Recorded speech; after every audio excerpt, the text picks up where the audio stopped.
Now, it's thought the 33 miners trapped deep underground in Chile have now been told it could take 4 months to get them out. Engineers are still working out a safe drilling route, but the miners face spending the rest of the year trapped almost 700 metres underground. They've already been there for 3 weeks, and health officials are working out a plan to try to keep them sane. That includes exchanging letters with their families who are camping nearby the mine.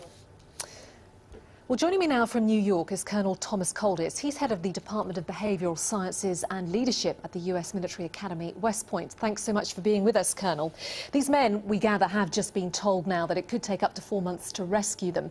Given the euphoria recently when they managed to get messages out that they were alive and they've had contact with their families, presumably now that euphoria has dimmed somewhat.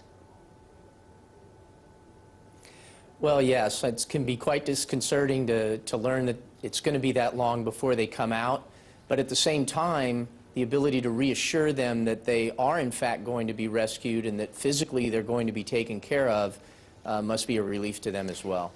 What do they most need to keep them going mentally? There are 33 of them together. They're in a room that's been described as the size of a small apartment, but they're trapped in there together, and they know that they've got 4 months in there together with no chance of seeing sunlight until then. They've got, obviously problems with sanitation and presumably boredom. What do they need to keep them going?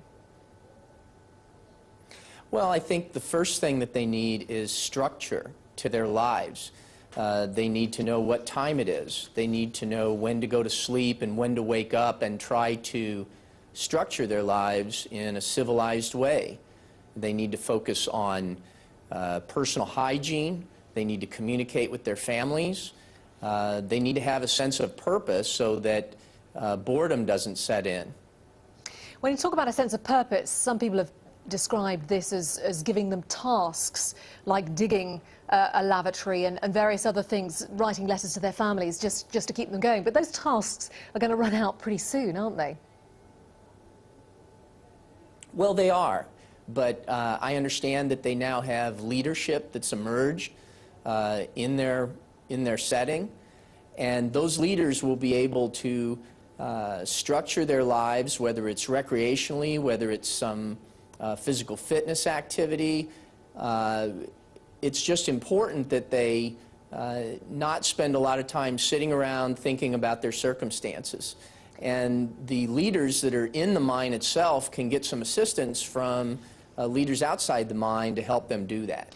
I guess the other danger is these 33 men presumably have bonded together during their time underground. But when you are living in such close proximity to each other, the danger is that people are going to fall out and they've got nowhere to go. Well, that's exactly right. And that's why it's important to civilize their experience down there, to make sure that they're attending to personal hygiene needs, that they are structured in terms of their relationships with each other. It might be good if each of those individuals has a buddy or a special person that they bond with and focus on for the remainder of their time in the mine, so that they do have someone to turn to when they're frustrated or upset. A final thought on the state of their minds when they actually come out. Hopefully, we think possibly by the end of the year. Euphoria, presumably followed by very strange thoughts and feelings about being out in the outside world. Absolutely. It'll require some adjustment. It'll require some coaching, not only of the miners themselves, but of their family members on how to reintegrate them to their family circumstances. I'm sure that right now those miners are very concerned about their families and that they're well taken care of.